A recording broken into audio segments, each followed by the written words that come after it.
1984, a 24-year-old stockbroker named Warren Buffett is sitting in his office doing nothing while his colleagues work 16-hour days cold calling clients, and he's just reading annual reports and thinking. His boss walks in and asks, "Why aren't you on the phone making deals?" And Buffett says, "Because I'm too lazy to waste time on bad investments. I'd rather spend 1 hour finding one great company than 100 hours finding 100 mediocre ones." Fast forward 40 years, Buffett is worth $130 billion, while those hard-working brokers are still grinding. Turns out lazy people don't get poor, they get rich. And here's why the financial world has it backwards.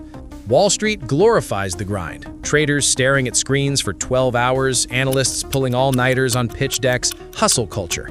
But what if I told you every major fortune in history was built by people too lazy to trade their time for money? They refused to work hard, so they built systems that made money while they slept.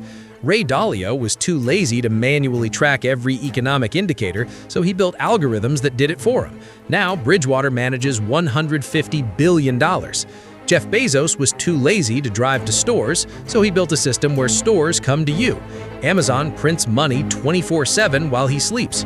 Elon Musk was too lazy to wait for the space industry to innovate, so he vertically integrated everything. Now, SpaceX costs 90% less than competitors because he eliminated inefficient middlemen. The richest people alive aren't the hardest workers, they're the laziest thinkers. They ask, how do I never have to do this task again? How do I turn 1 hour of work into 10 years of income? That's not hard work, that's leverage. And leverage is how lazy people get rich. Compound interest exists because mathematicians were too lazy to calculate growth manually every single day.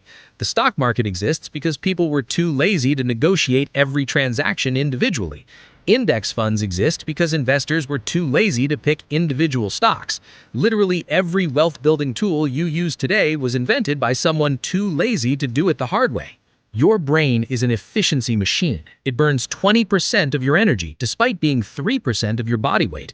Evolution designed you to conserve energy, which means your natural laziness is actually economic intelligence. Lazy people think in systems. Rich people think in assets. Hard workers trade time for money. Lazy people build businesses that earn while they vacation. Hard workers save 10% of their paycheck.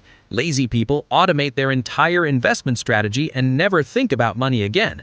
The difference isn't effort, it's structure. History proves this.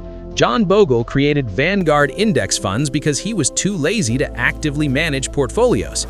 That laziness created a $7 trillion empire. Charlie Munger said, "I'm no genius, I'm just rational and lazy. Rationality plus laziness equals waiting for obvious opportunities instead of forcing mediocre trades." Paul Graham built Y Combinator because he was too lazy to individually mentor every startup founder. He systematized mentorship and created a factory for billion-dollar companies.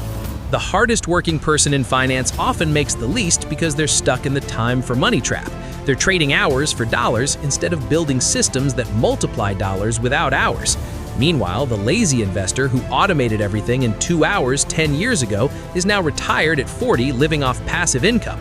Laziness without strategy is poverty, but laziness with financial systems is wealth. The question isn't, are you working hard enough? The question is, are you working on building assets or just trading your life for a paycheck? Because if you're too lazy to trade time for money forever, you might just build a system that pays you forever. And that system is called wealth.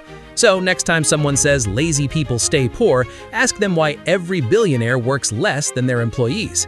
Drop a comment. Are you building assets or trading time?